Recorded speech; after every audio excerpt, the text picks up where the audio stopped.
What if I told you that these ancient stone pillars aren't just architectural supports, but messages from our ancestors? Hidden in plain sight, these monumental columns carried profound symbolic meaning that shaped entire civilizations. Today, we're decoding the secret language of four of history's most significant pillars, from Egypt, Persia, India, and Greece, and uncovering how their designs reveal the core values and cosmic understanding of these ancient societies.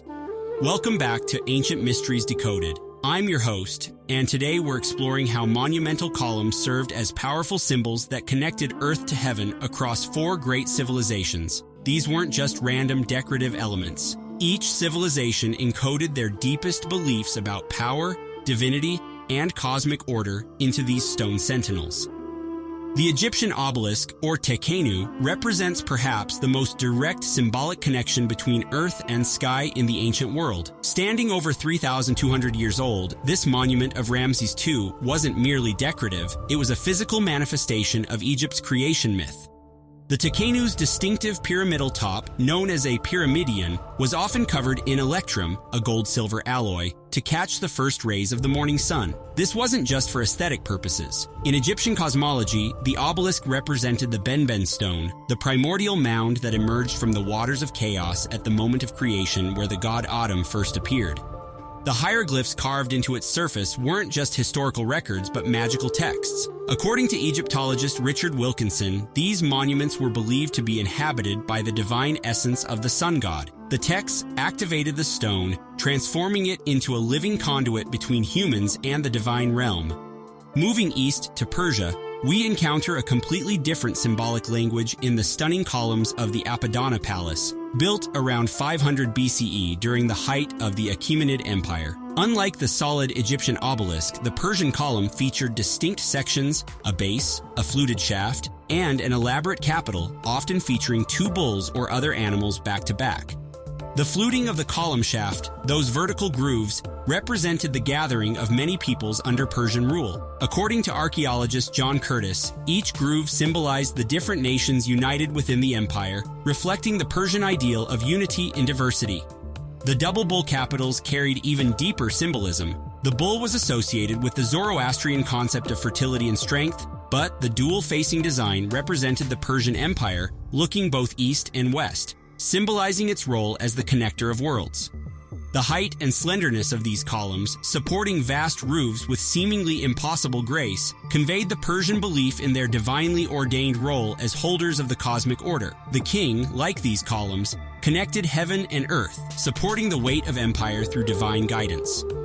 The Ashokan pillars, erected across the Indian subcontinent around 250 BCE, represent one of history's most ambitious symbolic projects. The Vaishali Stambh, shown here, reveals how Emperor Ashoka transformed traditional pillar iconography into a powerful new spiritual language.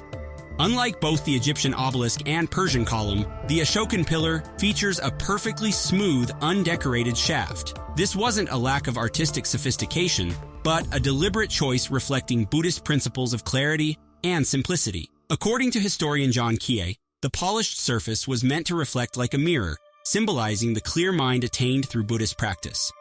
The lion capital crowning the column carries multi-layered symbolism. The four lions face the cardinal directions, representing the spread of Buddha's teachings throughout the world. The lion itself represented the Buddha himself, the lion of the Shakya clan, whose teachings, like a lion's roar, would spread across the world.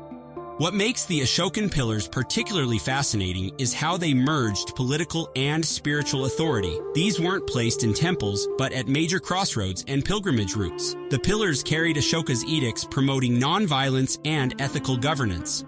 Our final column comes from Greece, where the evolution of column design became perhaps the most sophisticated symbolic language in architectural history. This Corinthian column from a temple of Zeus reveals how Greek architectural orders encoded philosophical principles into stone. The Greek column evolved through three primary orders: Doric, simple and masculine; Ionic, more slender and feminine; and Corinthian, the most elaborate. Each represented different aspects of human experience and different approaches to understanding order in the cosmos.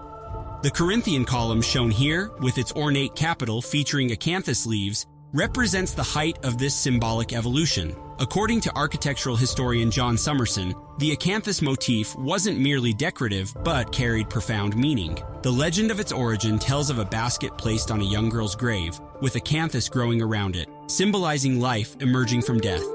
Greek temples weren't simply buildings, but three-dimensional cosmic diagrams. The progression from outer columns to inner sanctuary mirrored the philosophical journey from the visible world to abstract truth. Each element was precisely calculated according to mathematical proportions the Greeks believed governed the universe.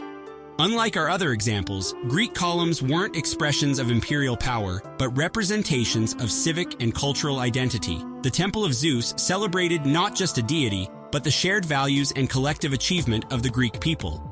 These four pillars reveal how ancient civilizations encoded their deepest beliefs about power, divinity, and cosmic order into stone.